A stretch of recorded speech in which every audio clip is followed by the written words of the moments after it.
특수부대 출신이 뭐 대수라고? 여기는 내 왕국이야. 저 소장년도 결국 내 손바닥 아니라고. 별 하나를 단 준장이 별 2개의 사단장을 비웃었습니다. 그러나 일주일 후 수백 명이 지켜보는 표창식장에서 그의 모든 범죄가 만천하에 공개되는데 과연 707 특수부대 출신 소장은 어떻게 완벽한 복수극을 준비했을까요? 영상 보시기 전에 구독과 좋아요 한번 눌러주시면 세상 사연에 큰 힘이 됩니다. 무료로 할 수 있는 소중한 응원, 더 좋은 이야기로 보답하겠습니다. 이제 시작하겠습니다. 경기도 양주시에 위치한 육군 제25보 병사단 예하 제70보병여단 여단장실. 넓은 집무실 안에는 오전에 햇살이 비스듬히 들어와 책상 위 서류들을 비추고 있었다. 여단장 마석도 준장은 자신의 베레모를 손에 들고 거울 앞에 서 있었다. 그는 베레모에 박힌 은색 별 하나를 손수건으로 정성스럽게 닦았다. 별 하나. 준장의 상징이었다. 그러나 마석도에게 이것은 충분하지 않았다. 그의 눈은 야전상의 어깨를 향했다. 소장의 별 2개가 어깨를 장식할 그날을 상상하며 그는 입가에 미소를 지었다. 마석도 준장은 올해로 50이 넘은 나이였다. 육군사관학교 출신도 아니었고 학사장교 출신으로 오랜 시간 중대장과 대대장을 거치며 계단을 올라온 인물이었다. 그가 준장 계급장을 달 수 있었던 것은 능력 때문이 아니라 줄과 뇌물 때문이었다. 사단급 이상 고위 간부들과의 골프 모임, 건설업자들과의 은밀한 거래, 그리고 국방부 인사 담당자들에게 보낸 선물들. 그 모든 것이 그를 이 자리까지 끌어올렸다. 집무실 문이 노크 소리도 없이 열렸다. 당번병 김민수 상병이 조심스럽게 커피 잔을 양손에 들고 들어왔다. 김민수는 21살의 청년으로 입대한 지 이제 18개월째 복무 중이었다. 그는 마석도 준장의 당번병으로 배치된 지 석 달이 넘었다. 석 달 동안 그가 경험한 것은 지옥이었다. 김민수는 떨리는 손으로 커피 잔을 여단장 책상 위에 내려놓으려 했다.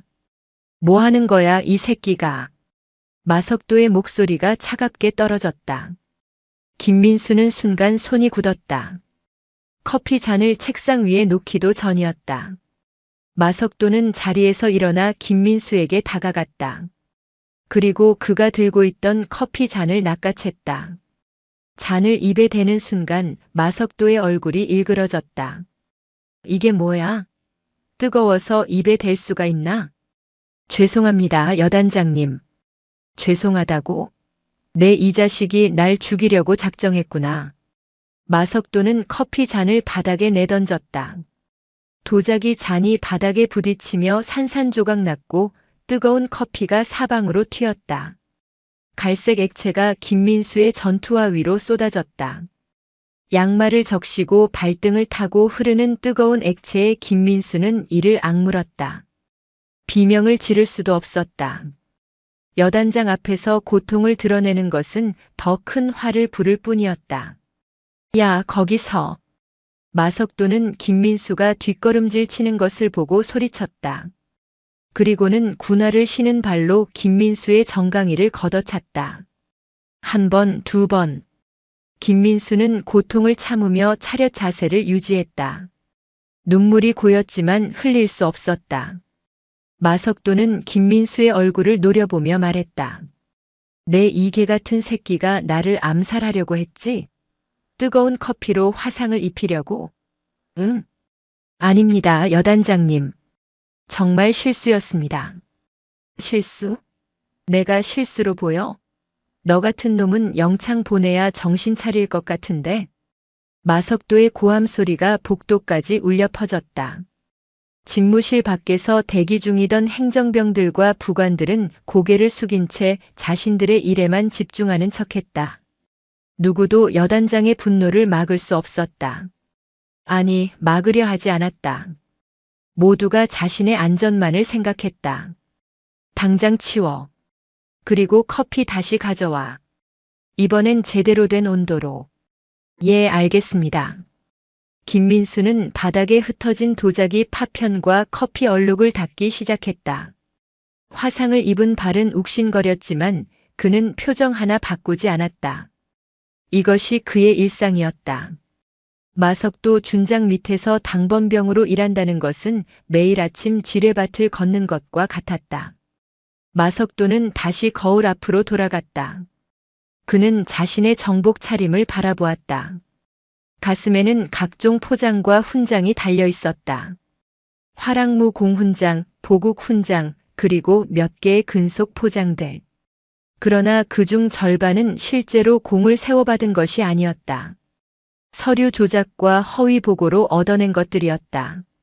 마석도는 자신이 얼마나 영리한 사람인지 스스로 감탄했다.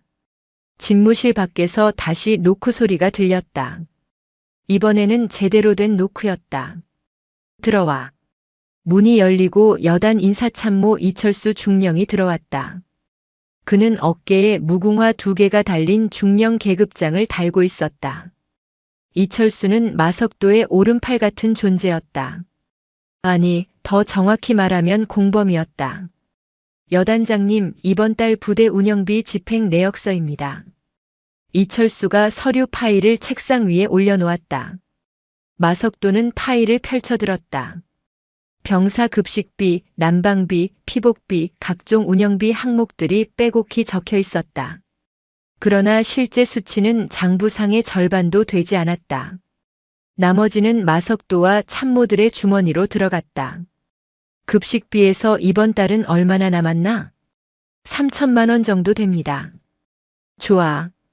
절반은 내가 가져가고 나머지는 너희 참모진들이 나눠 가져. 그리고 이번 주말에 파주 쪽 룸살롱 예약해놔. 건설업자 박 사장하고 만나야 해. 알겠습니다, 여단장님. 이철수의 얼굴에는 아무런 죄책감도 보이지 않았다. 그 역시 이 부정부패의 한 축이었다. 마석도는 부임 초기부터 참모진들을 자신의 편으로 만들었다. 방법은 간단했다. 돈을 나눠주는 것이었다. 참, 요즘 병사들 불만이 많다고. 예, 급식질이 떨어지면서 투덜거리는 놈들이 있습니다. 투덜거리면 얼차려 돌리면 되지. 군대가 뭐 호텔이야? 밥이나 먹을 수 있으면 감지덕지 해야지. 마석도는 비웃듯 말했다. 그에게 병사들은 사람이 아니었다. 그저 명령에 복종해야 하는 도구였다. 자신의 진급과 영달을 위한 소모품이자 계단이었다. 그리고 이번 달 동원 훈련 결과 보고서 실적 좀 부풀려서 사단에 올려. 우리 여단이 최우수 여단이 되어야 내 별 하나가 더 늘어나는 거야. 예, 알겠습니다. 이철수가 경례를 하고 나가자 마석도는 의자에 깊숙이 몸을 기댔다. 그는 천장을 바라보며 생각에 잠겼다. 자신이 소장으로 진급하는 날. 그날이 오면 이 좁은 여단장실이 아니라 넓은 사단장실을 쓸 수 있을 것이었다. 그리고 별 2개를 단 자신의 모습을 상상하니 저절로 미소가 지어졌다. 마석도는 책상 서랍을 열고 수첩을 꺼냈다. 거기에는 건설업자 지역 유지, 그리고 고위급 장성들의 이름과 연락처가 빼곡히 적혀 있었다. 그는 수첩을 넘기며 다음 주에 만나야 할 사람들의 목록을 확인했다. 각자에게 얼마의 뇌물을 줘야 하는지, 어떤 부탁을 해야 하는지 머릿속으로 계산했다. 저녁 시간이 되자 마석도는 집무실을 나섰다.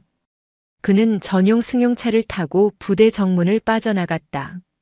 목적지는 파주의 한 고급 유흥업소였다. 병사들의 부식비와 난방비를 빼돌려 만든 돈으로 그는 매주 그곳을 찾았다.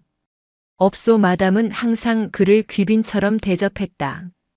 준장이라는 계급장이 주는 위세 때문이었다. 차가 어둠 속으로 사라지는 동안 여단 막사에서는 병사들이 저녁 점호를 받고 있었다. 그들의 식판에는 국물만 가득한 된장찌개와 시든 배추김치 몇 조각이 전부였다. 고기는 보이지 않았다. 어떤 병사들은 배를 움켜쥐며 허기를 참았다. 또 다른 병사들은 집에서 보내준 과자로 끼니를 때우고 있었다. 막사 안에서 한 이등병이 선임 병장에게 조심스럽게 물었다. 선임, 왜 요즘 밥이 이렇게 형편없어요? 예전엔 그래도 고기가 좀 나왔잖아요. 닥쳐. 여단장님이 예산을 아껴 쓰시는 거야. 우리는 참고 먹으면 돼. 병장의 말에는 체념이 섞여 있었다. 그도 알고 있었다. 예산이 어디로 흘러가는지.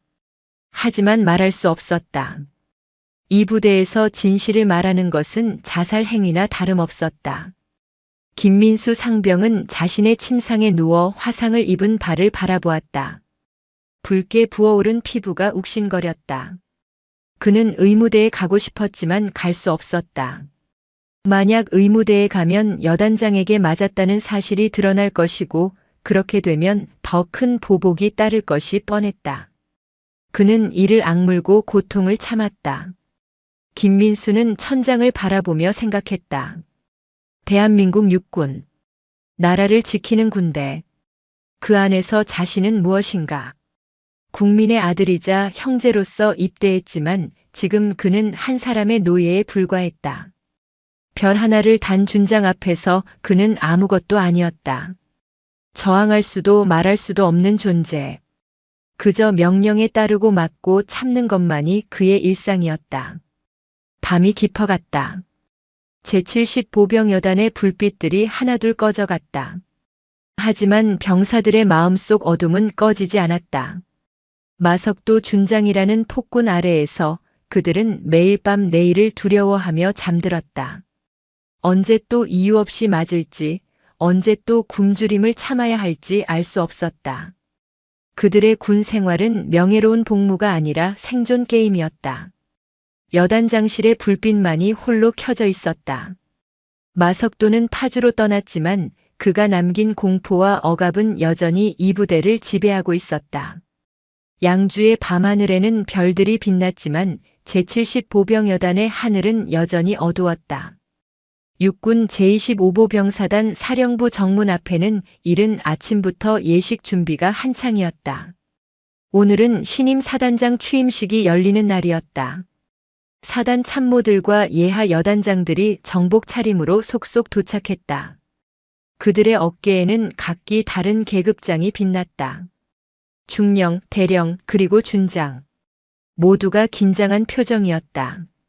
새로 부임하는 사단장이 어떤 인물인지에 따라 앞으로 자신들의 운명이 달라질 것이기 때문이었다. 마석도 준장도 일찍 도착했다. 그는 자신의 정복을 한 번 더 손질하며 거울을 확인했다. 별 하나가 달린 어깨, 각종 포장이 달린 가슴. 완벽했다. 그는 새 사단장에게 좋은 인상을 심어줘야 했다. 소장 진급을 위해서는 사단장의 추천이 절대적으로 필요했다. 마석도는 준비해온 선물 목록을 머릿속으로 다시 한번 확인했다. 고급 양주, 명품 시계, 그리고 골프 클럽 회원권. 이 정도면 충분할 것이었다. 오전 10시가 되자 사령부 정문으로 검은색 승용차 한 대가 들어섰다. 차에서 내린 사람은 군복 차림의 남성이었다.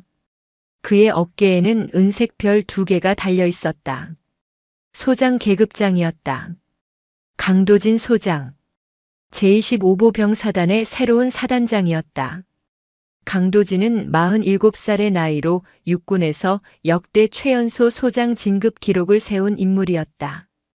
그의 경력은 화려했다. 육군 사관학교를 졸업한 뒤 보병 장교로 시작해 특전사를 거쳐 육군 특수전사령부 제707 특수임무단에 배치되었다. 707. 대한민국 최고의 대테러 부대. 그곳에서 강도진은 15년을 복무했다. 중동 지역 한국인 인질 구출 작전, 북한 해안 침투 정찰 임무, 국내 테러범 제압 작전. 그가 참여한 작전은 수십 건이 넘었다. 그리고 그 모든 작전에서 그는 살아남았다. 강도진의 얼굴에는 세월의 흔적이 깊게 새겨져 있었다. 왼쪽 관자놀이에는 작전 중 입은 파편 상처 자국이 희미하게 남아 있었다. 그의 눈빛은 날카로웠다. 적의 움직임을 포착하는 데 익숙한 눈이었다. 707 시절 그는 밤에 500m 밖의 움직임도 감지할 수 있었다. 그 감각은 지금도 여전했다. 취임식장에는 사단 소속 장교와 부사관 수백 명이 도열해 있었다. 강도진은 그들 앞을 천천히 걸었다. 사열하듯 한 명 한 명의 얼굴을 살폈다. 어떤 장교는 자신감 넘치는 표정이었고 어떤 장교는 불안해 보였다. 강도진은 그들의 눈빛만으로도 많은 것을 읽을 수 있었다. 누가 자기 일에 충실한 사람인지, 누가 형식적으로 복무하는 사람인지. 707에서 배운 관찰력은 사람을 읽는데도 유용했다. 취임식 순서가 시작되었다. 사회를 맡은 작전 참모 박준호 대령이 마이크 앞에 섰다. 그의 어깨에는 무궁화 3개가 달린 대령 계급장이 있었다. 육군 제25보 병사단 제38대 사단장 강도진 소장님 취임사가 있겠습니다. 강도진이 단상으로 올라갔다. 그는 마이크를 잡지 않았다. 대신 육성으로 말했다.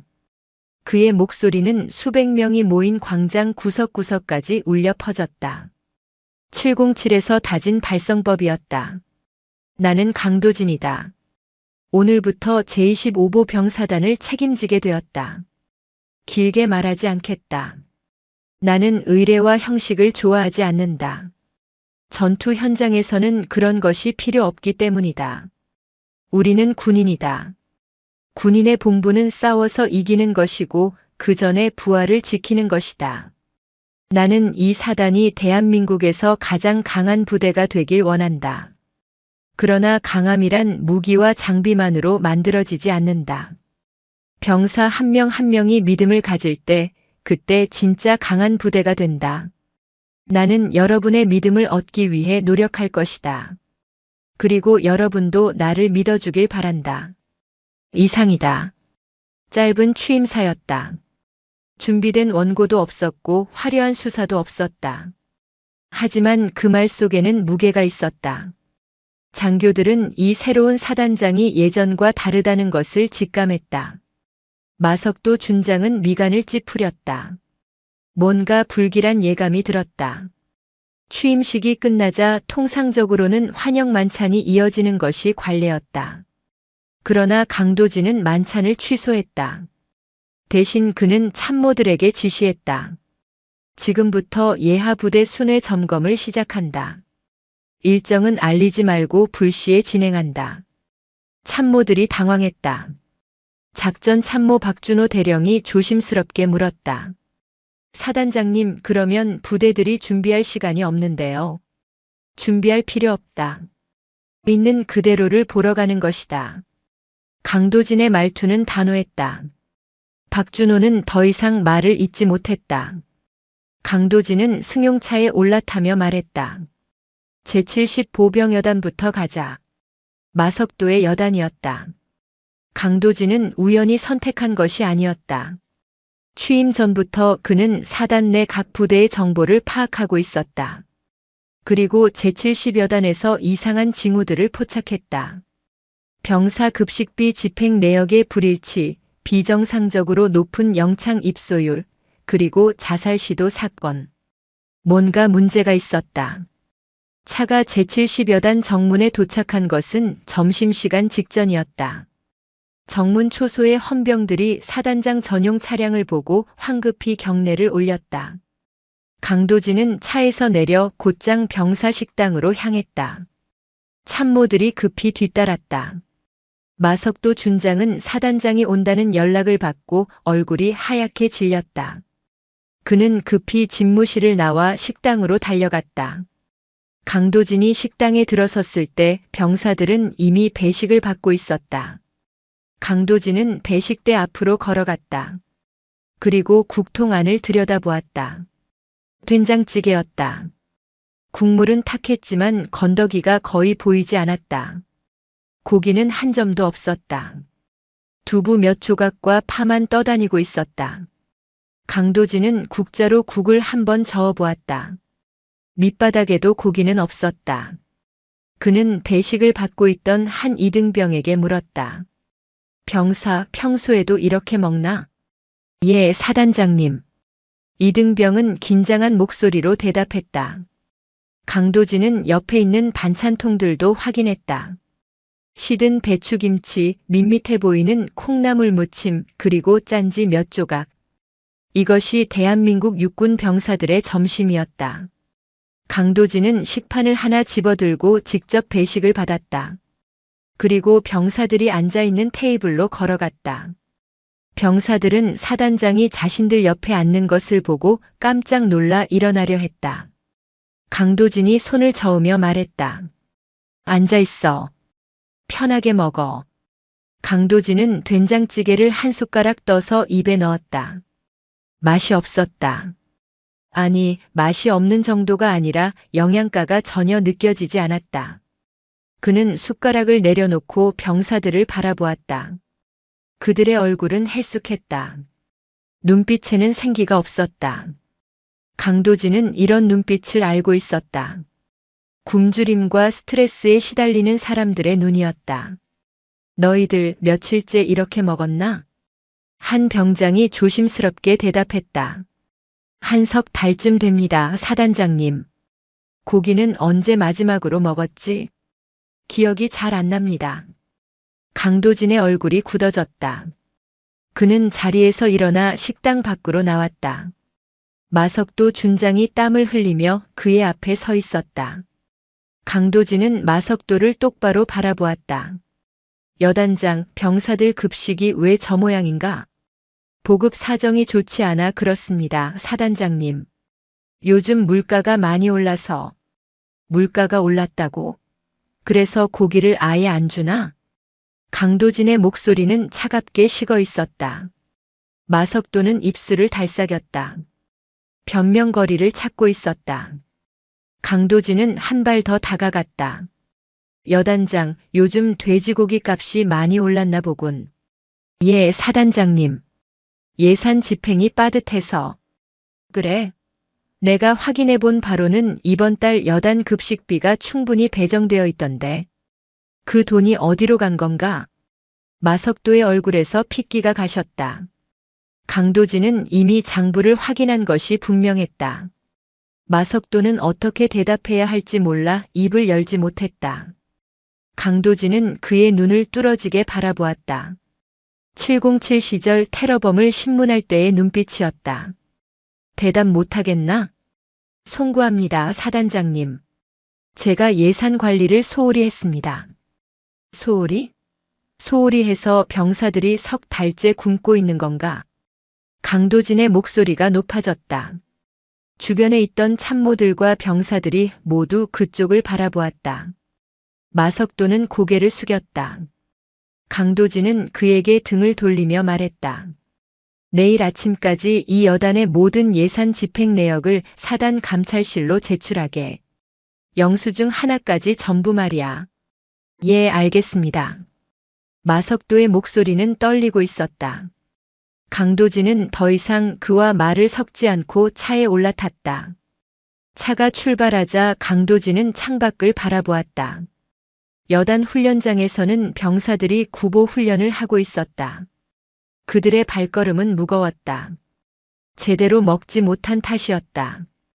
강도진은 입가에 차가운 미소를 지었다. 그는 이미 결심했다. 이 부대를 바로잡겠다고. 그리고 그 시작은 썩은 곳을 도려내는 것이었다. 마석도 준장.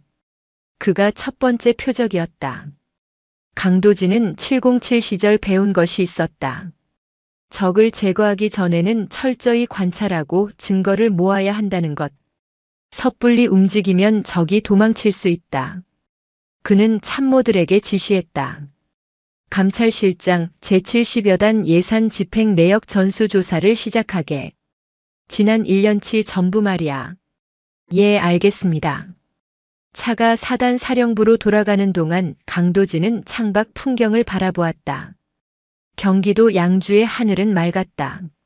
하지만 제70여단의 하늘은 아직 어두웠다. 강도진은 그 어둠을 걷어낼 준비가 되어 있었다. 707 시절 그는 어둠 속에서 싸우는 법을 배웠다. 그리고 지금 그는 다시 한번 어둠 속의 적과 싸울 준비를 하고 있었다. 적의 이름은 부정부패와 폭력이었다. 강도진의 전쟁은 이제 시작이었다. 그날 밤 제25보 병사단 사령부는 고요했다. 대부분의 장교들이 퇴근한 뒤 사단장실에만 불이 켜져 있었다. 강도진 소장은 책상 앞에 앉아 제70여 단의 예산 집행 서류를 검토하고 있었다. 수십 장의 문서가 책상 위에 펼쳐져 있었다. 급식비 집행 내역, 피복비 지출 명세, 난방비 사용 내역. 숫자들은 일견 정상적으로 보였다. 하지만 강도진의 눈에는 이상한 점들이 보였다. 급식비는 매달 정확히 예산의 90%가 집행되어 있었다. 너무 정확했다. 실제 부대 운영에서 매달 똑같은 비율로 예산을 쓴다는 것은 거의 불가능했다. 계절에 따라 식재료 가격이 달랐고 훈련 일정에 따라 병사 수도 변동했다. 그런데도 숫자는 기계적으로 일정했다. 조작된 장부였다. 강도진은 서류를 덮고 자리에서 일어났다. 그는 창밖을 바라보았다. 어둠 속에서도 사단 부대들의 윤곽이 희미하게 보였다. 저 어둠 속 어딘가에서 병사들이 배를 굶고 있었다. 그리고 한 준장은 그들의 피와 땀으로 만든 돈을 빼돌리고 있었다. 강도진은 주먹을 쥐었다. 707 시절 그는 테러범들과 싸웠다. 지금 그가 상대하는 적은 군복을 입고 있었다. 어쩌면 그쪽이 더 위험한 적일지도 몰랐다. 강도진은 내선 전화를 들어 헌병대로 연결했다. 몇 번의 신호음 후 전화가 연결되었다. 여기는 사단장실이다. 헌병대장을 바꿔주게. 잠시 후 헌병대장 김태호 중령의 목소리가 들렸다. 사단장님, 헌병대장 김태호 중령입니다. 김중령, 지금 당장 사령부로 오게. 그리고 수사관 2명도 데리고 오고. 비밀 작전이니 아무에게도 말하지 말게. 예, 알겠습니다. 30분 후 김태호 중령이 수사관 2명을 데리고 사단장실에 도착했다. 그들은 모두 사복 차림이었다. 강도진은 그들을 안으로 들이며 문을 닫았다. 그리고 자신이 조사한 내용을 설명했다. 제70여 단 여단장 마석도 준장에 대한 수사를 시작한다. 혐의는 병사 급식비 횡령과 부하 폭행이다. 증거를 확보해야 한다. 김중령, 자네가 직접 지휘하게. 예, 알겠습니다. 그런데 사단장님, 어떻게 증거를 확보할 계획이십니까? 강도진은 잠시 생각에 잠겼다. 707 시절 그는 수많은 작전을 수행했다. 적을 제거하기 위해서는 먼저 정보가 필요했다. 그리고 가장 좋은 정보원은 적의 내부에 있는 사람이었다. 강도진은 오늘 낮에 목격한 장면을 떠올렸다. 마석도의 당번병. 화상을 입은 발로 고통스러워하던 그 젊은 병사. 그가 정보원이 될 수 있었다. 마석도 준장의 당번병을 아는가? 예, 김민수 상병입니다. 그 병사를 내일 아침 사단장실로 데려오게. 조용히 말이야. 마석도가 눈치채지 못하게. 알겠습니다. 헌병대장과 수사관들이 나간 후 강도진은 다시 혼자가 되었다. 그는 책상 서랍을 열고 작은 상자 하나를 꺼냈다. 상자 안에는 초소형 녹음기가 들어있었다. 707 시절 사용하던 장비였다. 크기는 볼펜만 했지만 성능은 뛰어났다. 최대 48시간까지 연속 녹음이 가능했고 음질도 선명했다. 강도진은 녹음기를 손바닥에 올려놓고 바라보았다. 이것이 마석도의 목줄이 될 것이었다. 다음 날 아침 7시. 김민수 상병은 여단장실 청소를 마치고 막사로 돌아가던 중이었다. 화상을 입은 발은 여전히 아팠지만 의무대에 갈 수는 없었다. 그냥 참는 수밖에 없었다. 그때 한 헌병이 그에게 다가왔다. 김민수 상병. 예, 그런데요. 사단 헌병대에서 나왔다. 사단장님께서 부르신다. 나를 따라오게. 김민수의 얼굴이 하얗게 질렸다. 사단장이 자신을 부른다고? 왜? 무슨 잘못을 저질렀나? 머릿속이 하얘졌다. 헌병은 김민수를 승용차에 태우고 사단 사령부로 향했다. 차 안에서 김민수는 손이 떨렸다. 별 2개를 단 소장. 그것도 모자라 사단장. 상병인 자신이 그런 높으신 분 앞에 선다는 것 자체가 두려웠다. 사령부에 도착하자 헌병은 김민수를 사단장실로 안내했다. 문 앞에서 김민수는 숨을 크게 들이마셨다. 헌병이 문을 노크했다. 사단장님, 김민수 상병 데려왔습니다. 들어오게. 문이 열렸다. 김민수는 긴장한 걸음으로 안으로 들어갔다. 사단장실은 넓었다.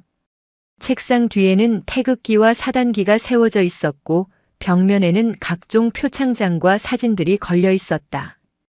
그리고 책상 앞에는 강도진 소장이 앉아 있었다. 어깨에 빛나는 별 2개.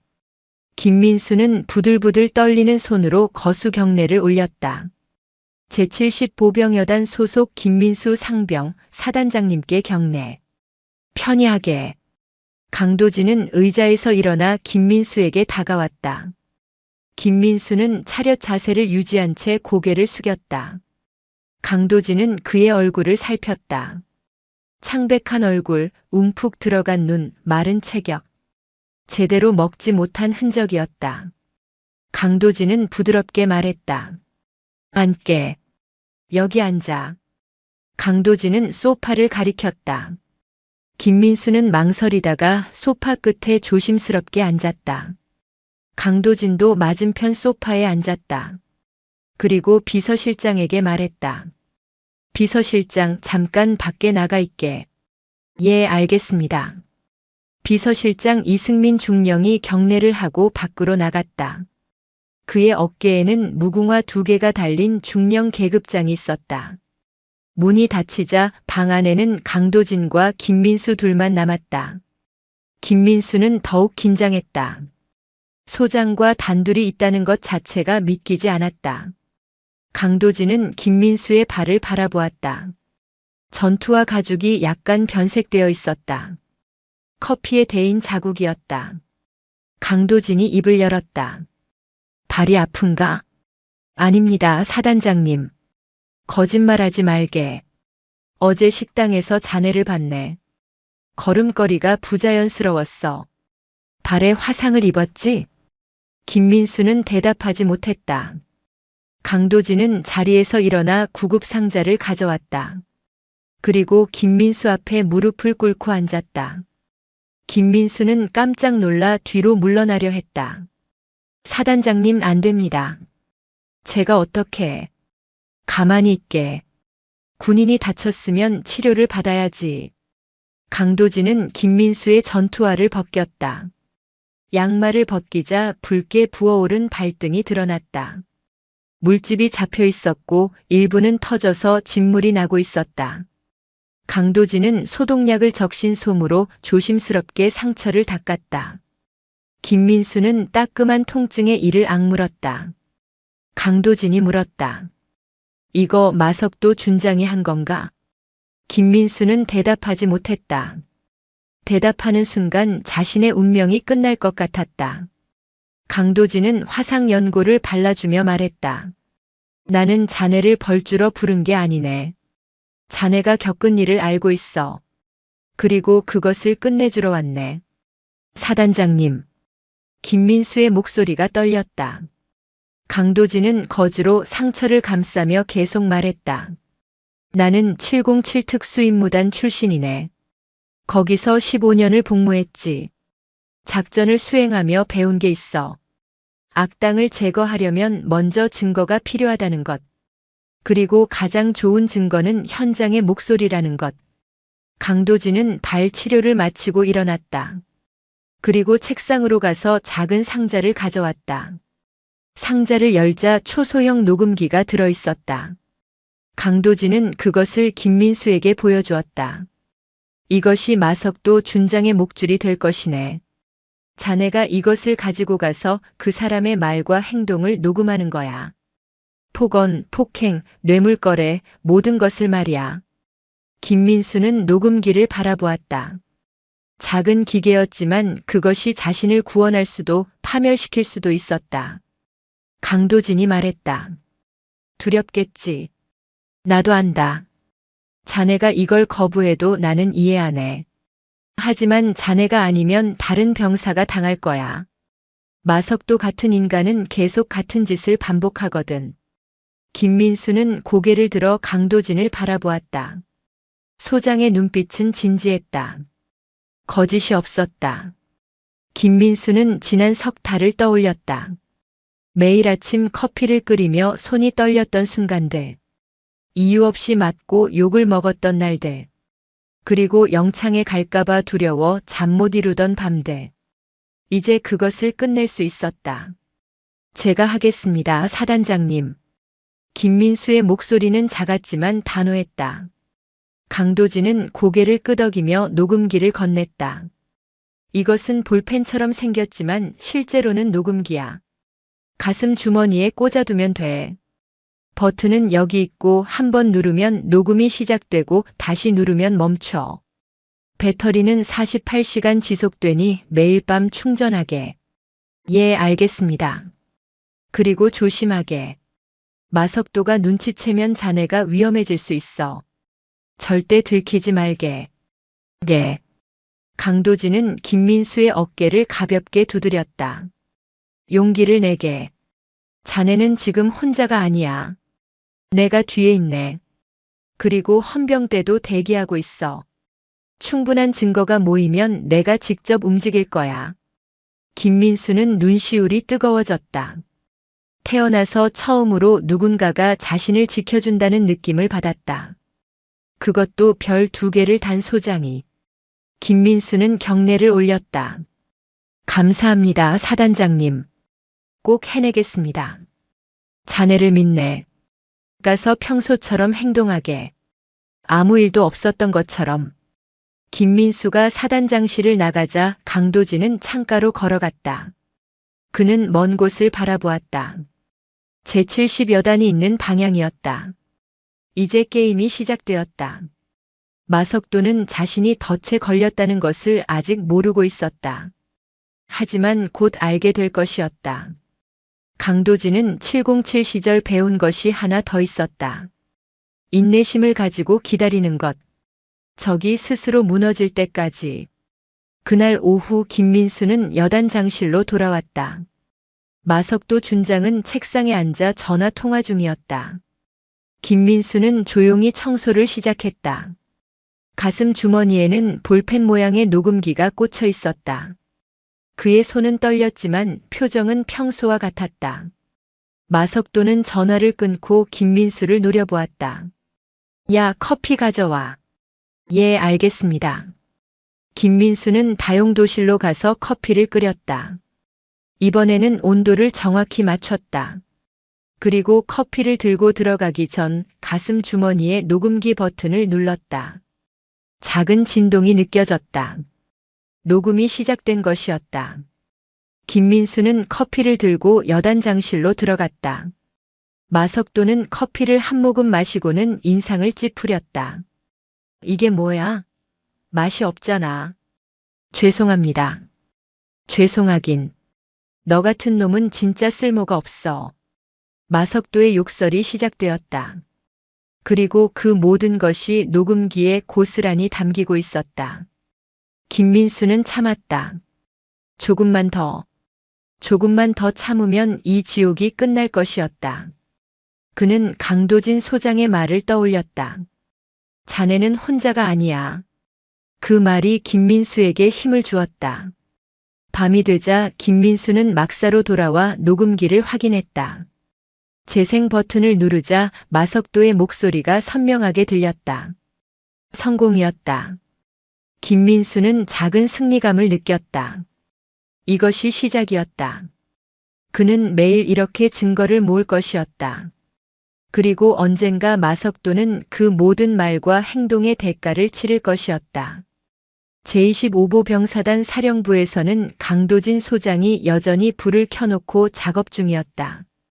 그는 헌병대에서 올라온 보고서를 검토하고 있었다. 마석도에 대한 첩보가 하나둘 쌓여가고 있었다. 그리고 머지않아 결정적인 순간이 올 것이었다. 강도진은 미소를 지었다. 사냥이 시작되었다. 일주일이 흘렀다. 김민수 상병은 매일 마석도 준장의 모든 말과 행동을 녹음했다. 아침 커피를 내올 때, 점심 식사 시간, 저녁 퇴근 전까지. 가슴 주머니에 꽂힌 볼펜 모양의 녹음기는 모든 것을 담아냈다. 마석도가 건설업자와 통화하며 뇌물을 요구하는 내용, 부하 장교들에게 쌍욕을 퍼붓는 소리, 병사들을 개돼지 취급하는 발언들. 일주일 동안 모인 녹음 파일은 24개가 넘었다. 김민수는 매일 밤 녹음기를 사단 헌병대 수사관에게 전달했다. 수사관은 김민수를 막사 뒤편 어두운 곳에서 만났다. 아무도 모르게. 김민수는 녹음기를 건네고 충전된 새 녹음기를 받았다. 일주일 동안 단 한 번도 마석도는 눈치채지 못했다. 김민수는 완벽하게 평소처럼 행동했다. 맞고 욕먹고 참는 모습. 하지만 그의 마음속에는 작은 희망이 자라고 있었다. 헌병대 수사관들은 녹음 파일들을 텍스트로 변환하고 분석했다. 뇌물 수수 관련 대화가 5건, 폭언과 폭행 관련 녹음이 18건, 예산 횡령 관련 대화가 3건. 결정적인 증거들이었다. 헌병대장 김태호 중령은 모든 자료를 정리해서 강도진 소장에게 보고했다. 강도진은 사단장실에서 녹음 파일들을 하나하나 들었다. 이어폰을 끼고 눈을 감은 채 집중했다. 마석도의 목소리가 들렸다. 야, 이개 같은 새끼야, 커피가 식었잖아. 너 진짜 죽고 싶어? 박 사장, 이번 공사 말이야. 우리 여단 막사보수 공사. 예산이 10억인데 자네가 7억에 해. 그럼 3억은 우리가 나눠 갖는 거지. 알았어? 이 새끼들아, 병사들 밥 줄이면 되는 거야. 어차피 군대는 배고픈 곳이라고 생각하고 있어. 고기 좀 안 나온다고 뭐 어때? 강도진은 이어폰을 빼고 한숨을 내쉬었다. 분노가 치밀었지만 그는 참았다. 지금은 감정을 드러낼 때가 아니었다. 냉철하게 계획을 실행해야 했다. 그는 헌병대장을 불렀다. 김중령, 이 녹음 파일들을 영상으로 만들게. 화면에는 음성 파형과 텍스트가 나오게 하고. 그리고 여단장실 CCTV 영상도 확보했나? 예, 확보했습니다. 커피를 던지고 김민수 상병을 구타하는 장면이 선명하게 담겨 있습니다. 좋아. 그것도 편집해서 하나의 영상으로 만들게. 그리고 이번 주 금요일 연말 지휘관 회의 때 상영할 수 있게 준비하고. 예, 알겠습니다. 그런데 사단장님, 행사 중에 공개하시는 겁니까? 그렇네. 마석도는 자신이 표창을 받을 줄 알고 있을 거야. 그 순간의 진실을 보여주는 거지. 김태호 중령의 얼굴에 긴장감이 스쳤다. 공개 처형이나 다름없었다. 하지만 그는 더 이상 묻지 않았다. 강도진 소장의 눈빛에는 확고한 의지가 담겨 있었다. 한편 마석도 준장은 자신의 관사에서 거울을 보고 있었다. 그는 일주일 전 서울 용산의 고급 양복점에서 맞춘 새 정복을 입어보았다. 최고급 원단으로 만든 정복이었다. 가격은 300만 원. 병사들의 급식비에서 빼돌린 돈으로 지불했다. 마석도는 거울 속 자신의 모습에 만족스러운 미소를 지었다. 어깨에 별 하나가 빛났다. 곧 별 2개가 될 것이었다. 마석도는 자신이 이번 연말 행사에서 사단장 표창을 받을 것이라 확신했다. 1년 동안 사단 평가에서 자신의 여단이 최우수 여단으로 선정되었기 때문이었다. 물론 그 성적표는 조작된 것이었다. 훈련 실적을 부풀리고 병사 체력 평가 점수를 거짓으로 보고하고 장비 가동률을 허위로 작성한 결과였다. 하지만 서류상으로는 완벽했다. 그리고 서류만 완벽하면 그것이 진실이 되는 것이 군대였다.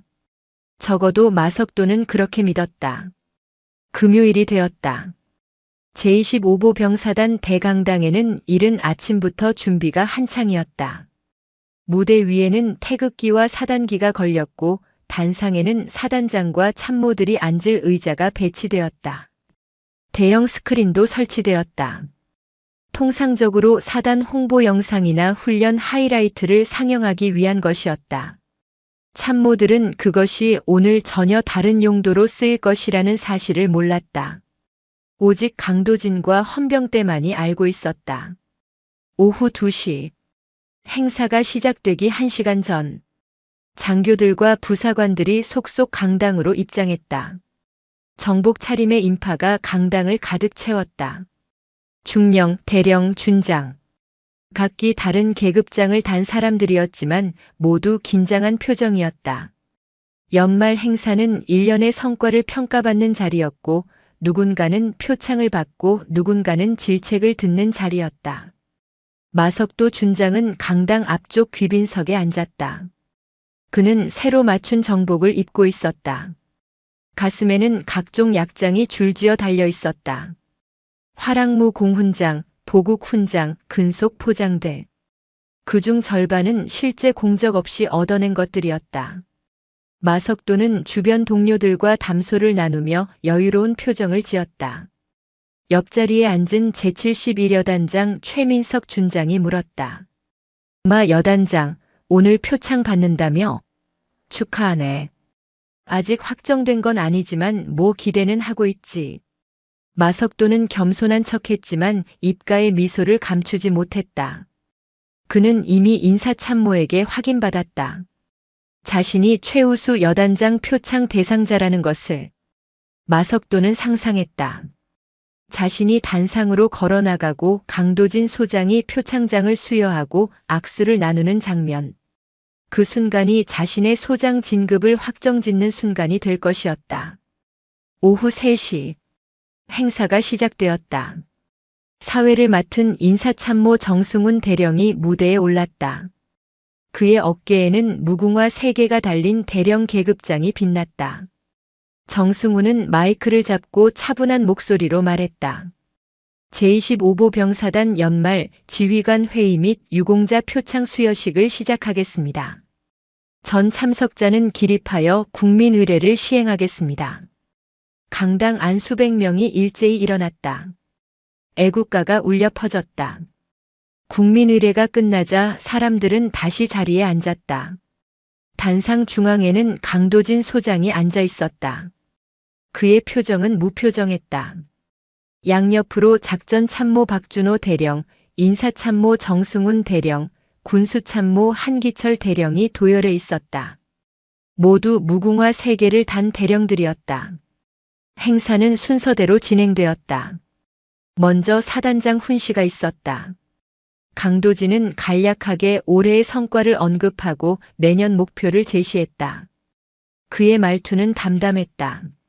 하지만 그 속에는 무게가 있었다. 훈시가 끝나고 각 부서별 보고가 이어졌다.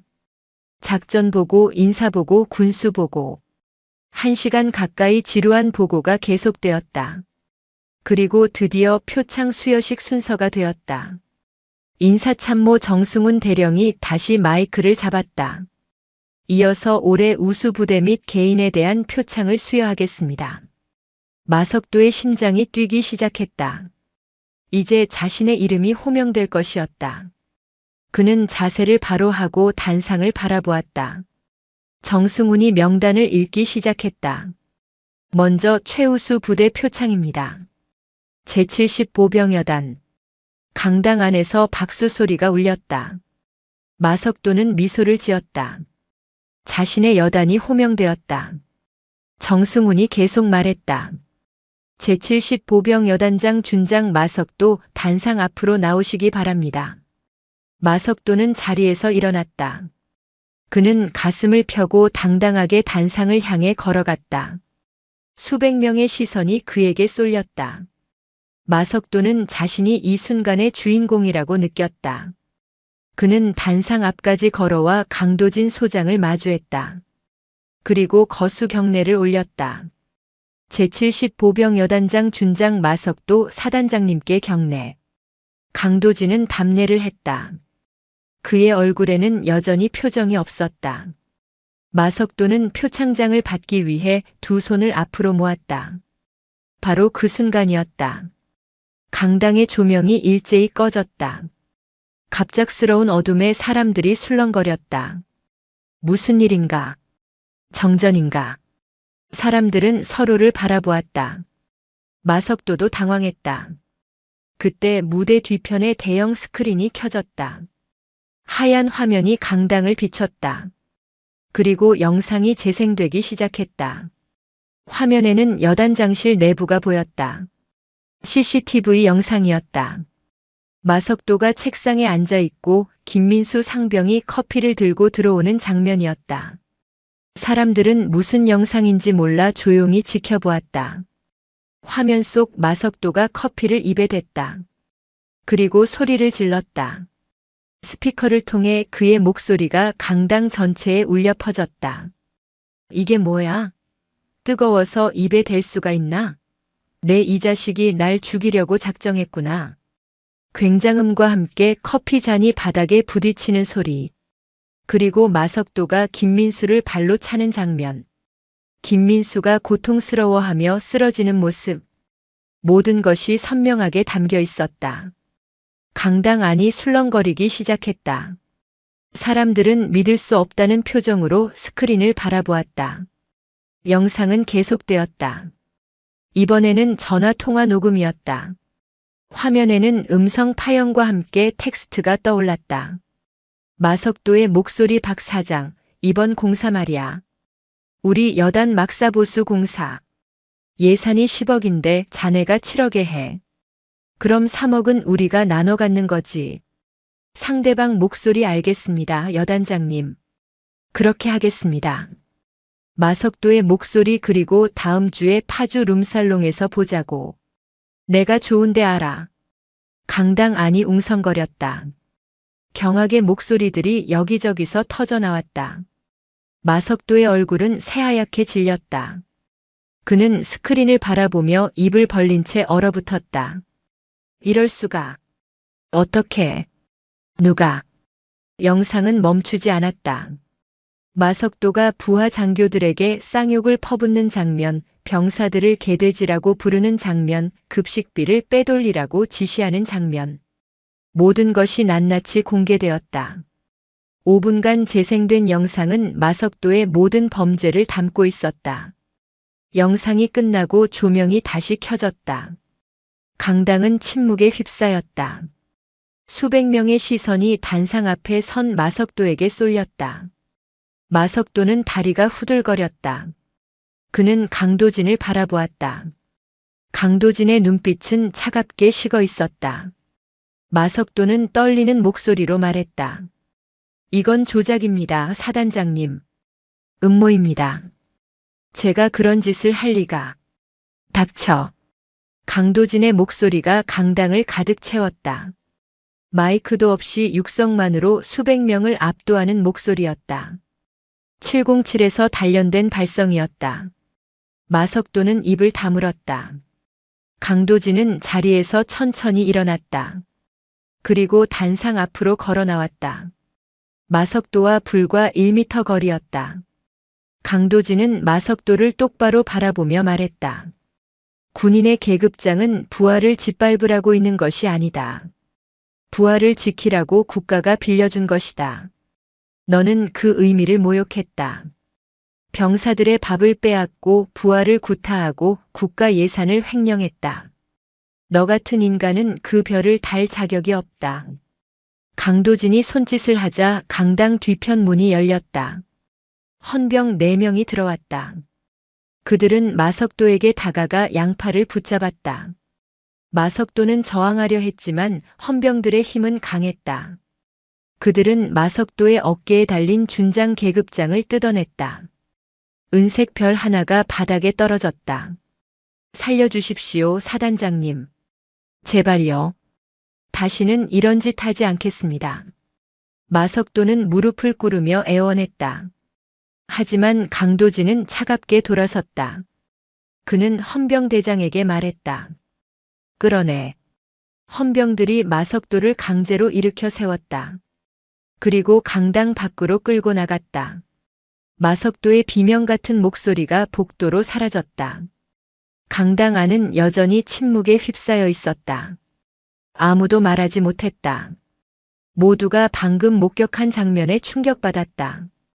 강도진은 다시 단상으로 돌아왔다. 그리고 마이크를 잡았다. 부끄러움은 나의 몫이다. 내가 이 사단을 제대로 관리하지 못해 저런 인간이 준장 계급장을 달고 있었다. 그것은 사단장인 나의 책임이다. 하지만 정의를 바로 세우는 것은 우리 모두의 몫이다. 우리는 군인이다.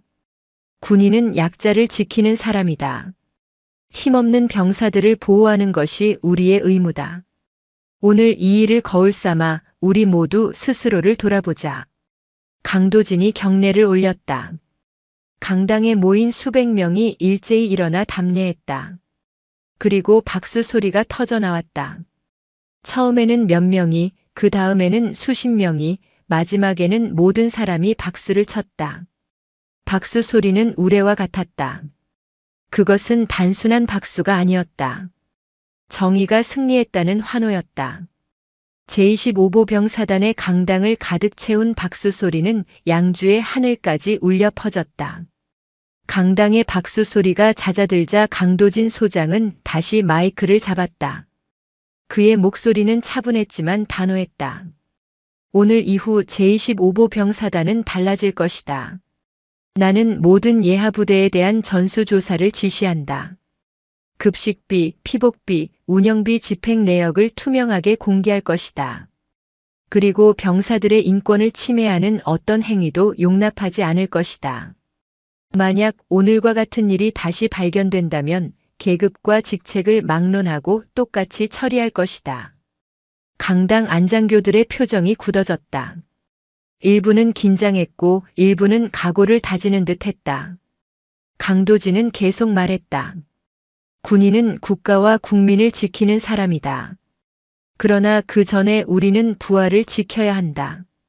이등병 한 명 한 명이 누군가의 아들이고 형제이고 연인이다. 그들을 함부로 대하는 것은 국민을 함부로 대하는 것과 같다. 이것을 명심하라. 강도진이 경례를 올리며 말을 마쳤다. 이상으로 회의를 마치겠다. 해산. 수백 명의 장교와 부사관들이 일제히 일어나 경례를 올렸다. 그리고 하나둘 강당을 빠져나가기 시작했다. 그들의 표정은 복잡했다. 충격, 경외, 두려움, 그리고 희망. 여러 감정이 뒤섞여 있었다. 오늘 목격한 일은 제25보 병사단 역사에 길이 남을 사건이었다. 강당이 텅 비자 강도진은 단상에서 내려왔다. 그때 헌병대장 김태호 중령이 다가왔다. 사단장님 마석도 전 여단장을 헌병대 유치장에 수감했습니다. 수고했네. 즉시 군 검찰에 송치하고 군사재판을 진행하게. 증거는 충분하니까. 예, 알겠습니다. 강도진은 창밖을 바라보았다. 해가 서쪽으로 기울고 있었다. 겨울 해는 짧았다. 그는 김민수 상병을 떠올렸다. 그 젊은 병사가 없었다면 오늘 일은 불가능했을 것이었다. 강도진은 김태호에게 물었다. 김민수 상병은 어디 있나? 아마 제70여단 막사에 있을 겁니다. 데려오게. 내가 직접 만나고 싶네. 1시간 후 김민수 상병이 사단장실에 도착했다. 그는 여전히 긴장한 표정이었다. 강도진은 그를 보자마자 미소를 지었다. 들어오게 김상병. 김민수가 경례를 올렸다. 제70보병여단 소속 김민수 상병 사단장님께 경례. 편히하게. 앉아. 김민수는 소파에 조심스럽게 앉았다. 강도진도 맞은편에 앉으며 말했다. 수고 많았네. 자네가 없었다면 오늘 일은 불가능했어. 자네 덕분에 많은 병사들이 구원받았네. 아닙니다, 사단장님. 저는 그저 겸손할 필요 없네. 자네는 용기 있는 행동을 했어. 별 하나를 단 준장 앞에서 증거를 모은다는 것이 얼마나 두려웠겠나. 나는 그것을 안다. 김민수의 눈시울이 붉어졌다. 지난 일주일 동안 그가 느낀 공포와 긴장, 그리고 오늘 목격한 광경. 모든 것이 한꺼번에 밀려왔다. 강도진은 김민수에게 봉투 하나를 건넸다. 이것은 사단장 표창장이네. 자네는 이 사단의 영웅이야. 김민수는 떨리는 손으로 봉투를 받았다. 안에는 표창장과 함께 포상 휴가 7일이 적힌 문서가 들어 있었다. 김민수는 고개를 들어 강도진을 바라보았다. 감사합니다, 사단장님. 고맙긴. 이제 자네는 편히 복무할 수 있을 거야. 그리고 자네 발은 다 나았나? 예, 많이 좋아졌습니다. 강도진은 고개를 끄덕였다. 앞으로 힘든 일이 있으면 주저하지 말고 말하게. 내가 있네. 김민수는 다시 한번 경례를 올렸다. 그리고 사단장실을 나섰다. 복도를 걸으며 김민수는 봉투를 가슴에 꼭 안았다. 지옥 같았던 석 달이 끝났다. 이제 그는 다시 사람처럼 대접받을 수 있었다. 한편 헌병대 유치장에 수감된 마석도는 철창 안에 앉아 있었다. 불과 몇 시간 전만 해도 그는 준장이었다. 어깨에 별 하나를 달고 수백 명의 부하를 거느린 여단장이었다. 그러나 지금 그는 아무것도 아니었다. 계급장은 뜯겼고 정복은 압수당했다. 남은 것은 죄수복뿐이었다. 마석도는 머리를 감싸 쥐었다. 어떻게 이런 일이? 누가 자신을 감시했을까? 녹음기는 어디서 나온 것일까? 그는 김민수를 떠올렸다. 그 겁 많은 상병이 설마. 하지만 증거는 명백했다. 자신의 목소리, 자신의 모습, 모든 것이 녹음되고 촬영되었다. 사흘 후 마석도는 군 검찰로 송치되었다. 그리고 일주일 만에 군사재판이 열렸다. 재판정에는 3명의 군판사가 앉아 있었다. 가운데는 대령 계급장을 단 재판장이, 양옆으로 중령 계급장을 단 배석 판사들이 자리했다. 검찰은 마석도의 범죄 내역을 하나하나 읽어내려갔다. 병사 급식비 횡령 3억 원, 건설업자로부터 뇌물 수수 2억 원, 부하 폭행 18건, 직권 남용 23건. 죄목만 40여 개가 넘었다. 재판은 이틀 만에 끝났다. 판결이 내려졌다. 징역 12년, 전 재산 몰수, 불명예 제대. 마석도는 더 이상 군인이 아니었다. 그는 범죄자였다. 재판장이 마지막으로 말했다. 피고인은 군인의 명예를 실추시키고 국민의 신뢰를 배신했다. 특히 약자인 병사들을 착취하고 학대한 죄는 결코 용서받을 수 없다. 이에 중형을 선고한다. 마석도는 고개를 떨구었다. 그의 인생은 끝났다. 50년을 살아오며 쌓아온 모든 것이 한순간에 무너졌다. 헌병들이 그를 끌고 나갔다. 재판정 복도에는 기자들이 카메라를 들이댔다. 전직 준장의 몰락은 큰 뉴스거리였다. 플래시 세례가 쏟아졌다. 마석도는 고개를 들 수 없었다. 한 달이 흘렀다. 제70 보병여단에는 새로운 여단장이 부임했다. 이름은 서동혁 준장. 그는 육군사관학교 출신으로 보병부대에서 30년을 복무한 정통 보병장교였다. 서동혁은 부임 첫날 병사식당을 방문했다. 그리고 직접 배식을 받아 병사들과 함께 식사를 했다. 국에는 고기가 넉넉히 들어있었고 반찬도 풍성했다. 서동혁은 병사들에게 물었다. 맛있나? 예, 여단장님. 요즘 정말 잘 먹고 있습니다. 한 병장이 대답했다. 서동혁은 미소를 지었다. 앞으로도 계속 이렇게 먹을 거야. 너희들이 제대로 먹어야 훈련도 제대로 하고 나라도 제대로 지키지.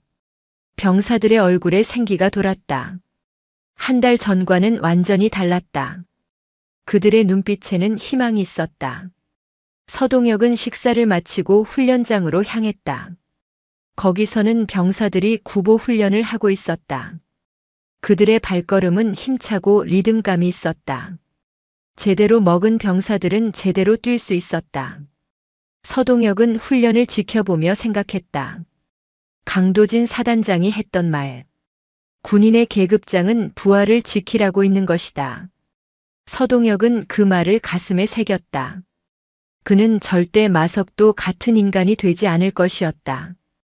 김민수 상병은 새로운 보직을 받았다. 더 이상 당번병이 아니었다. 그는 작전과 행정병으로 배치되어 편한 근무를 하고 있었다. 그리고 일주일의 포상 휴가를 다녀온 후 마음이 한결 가벼워졌다. 집에 다녀오며 부모님께 그동안 있었던 일을 말했다. 부모님은 놀라워하면서도 아들을 자랑스러워했다. 김민수는 다시 부대로 돌아왔을 때 자신감이 생겼다. 그는 더 이상 두려워하지 않았다. 어느 날 김민수는 훈련장에서 후임들을 가르치고 있었다. 신병들에게 소총분의 결합을 시범 보이는 중이었다. 그때 한 이등병이 실수로 부품을 떨어뜨렸다. 예전 같았으면 욕을 먹고 얼차려를 받았을 것이었다. 하지만 김민수는 다르게 행동했다. 괜찮아. 천천히 다시 해봐. 처음엔 다 그래. 이등병은 놀란 표정으로 김민수를 바라보았다. 김민수는 옆에 앉아 친절하게 다시 가르쳐 주었다. 이것이 제70여단의 새로운 문화였다. 폭력과 폭언 대신 격려와 교육. 병사들은 더 이상 상급자를 두려워하지 않았다. 대신 존경했다. 계절이 바뀌어 봄이 왔다. 양주의 들판에는 새싹이 돋아나고 있었다. 제25보 병사단 사령부 옥상에서 강도진 소장은 멀리 보이는 산들을 바라보았다. 취임한 지 4개월이 지났다. 그동안 많은 것이 변했다. 사단 내 모든 부대의 예산 집행이 투명해졌고 병사 인권 교육이 강화되었으며 부조리 신고 시스템이 구축되었다. 무엇보다 병사들의 표정이 달라졌다. 그들은 이제 웃었다. 강도진은 지난 4개월을 돌아보았다. 마석도 사건 이후 2건의 추가 비리가 적발되었다. 그러나 공개 처리 이후 부정부패는 급격히 줄어들었다. 장교들은 스스로 몸가짐을 바로 했고 부대 운영은 투명해졌다. 강도진은 이것이 시작이라고 생각했다. 아직 갈 길이 멀었다. 하지만 방향은 옳았다. 그때 비서실장 이승민 중령이 옥상으로 올라왔다. 사단장님, 국방부에서 연락이 왔습니다. 제25사단이 올해 최우수 사단으로 선정되었다고 합니다. 강도진은 미소를 지었다. 그건 내 공이 아니야. 병사들과 간부들의 노력이지. 사단장님께서 이끄셨기 때문입니다. 아니야. 나는 그저 당연한 일을 했을 뿐이야. 군인이 해야 할 일을 한 것뿐이지.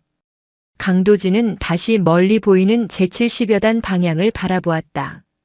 저기 어딘가에서 김민수 상병이 후임들을 가르치고 있을 것이었다. 서동혁 준장이 부대를 순시하고 있을 것이었다. 병사들이 훈련을 하고 있을 것이었다. 그들 모두가 함께 만들어가는 변화였다. 강도진은 707 시절을 떠올렸다. 특수부대에서 그는 적과 싸우는 법을 배웠다. 그러나 사단장이 되고 나서 그는 더 중요한 것을 배웠다. 진짜 적은 밖에 있는 것이 아니라 안에 있다는 것. 부정부패, 폭력, 무관심. 그것들이 진짜 적이었다. 그리고 그 적을 이기는 방법은 총과 칼이 아니라 정의와 용기였다. 해가 저물고 있었다. 하늘은 붉게 물들었다. 강도진은 옥상 난간에 기대어 서서 생각했다. 오늘도 제25보 병사단의 2만 명 장병들이 각자의 자리에서 임무를 수행하고 있었다. 그들 중 누구도 배고프지 않았고 누구도 부당하게 맞지 않았으며 누구도 인권을 유린당하지 않았다. 그것이 강도진이 원했던 부대였다. 강도진은 자신의 어깨를 내려다보았다. 은색 별 2개가 빛나고 있었다. 그는 이 별이 무엇을 의미하는지 알고 있었다. 권력이 아니라 책임이었다. 명예가 아니라 의무였다. 강도진은 이 별을 달고 있는 한 자신의 책임을 다할 것이었다. 병사 한 명 한 명을 지키는 것. 그것이 소장의 의무였다. 밤이 되자 제70 보병여단 막사에 불이 켜졌다. 병사들은 저녁 점호를 마치고 자유시간을 보내고 있었다. 어떤 병사는 편지를 쓰고 어떤 병사는 책을 읽고 어떤 병사는 동료와 담소를 나누고 있었다. 웃음소리가 막사 안을 채웠다.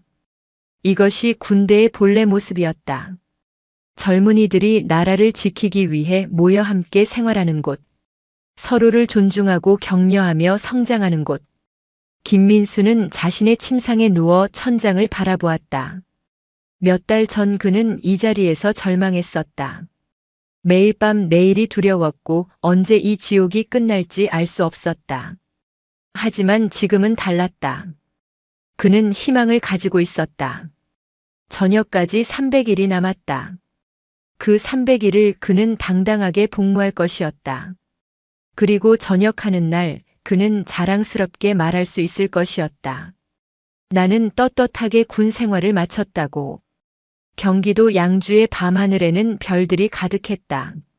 제25보 병사단의 막사마다 불빛이 켜져 있었다. 그 불빛 하나하나가 병사들의 삶이었다. 강도진은 사단장실 창문으로 그 불빛들을 바라보았다. 그는 약속했다. 이 불빛들을 지키겠다고. 이 불빛 속의 젊은이들을 보호하겠다고. 그것이 군인의 본분이었다. 정의가 승리한 날 이후 제70 보병여단은 비룡부대라는 별명을 되찾았다. 비룡. 하늘로 날아오르는 용. 억압받던 부대가 다시 날개를 펼쳤다. 그리고 그 하늘은 그 어느 때보다 맑았다. 별들이 빛나고 달이 떠오르고 내일의 해가 다시 뜰 것이었다. 제70 보병여단의 새로운 날들이 시작되고 있었다. 오늘 이야기 어떠셨나요?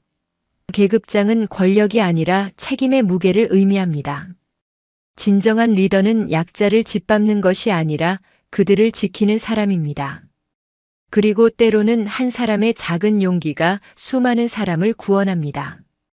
여러분이 어떤 자리에 있든 옳은 일을 위해 목소리를 낼 수 있는 용기를 잊지 마시기 바랍니다. 오늘도 들어주셔서 감사합니다. 영상이 재미있으셨다면 구독과 좋아요, 댓글까지 부탁드리고 오늘도 건강하고 행복한 하루 되시길 바랍니다.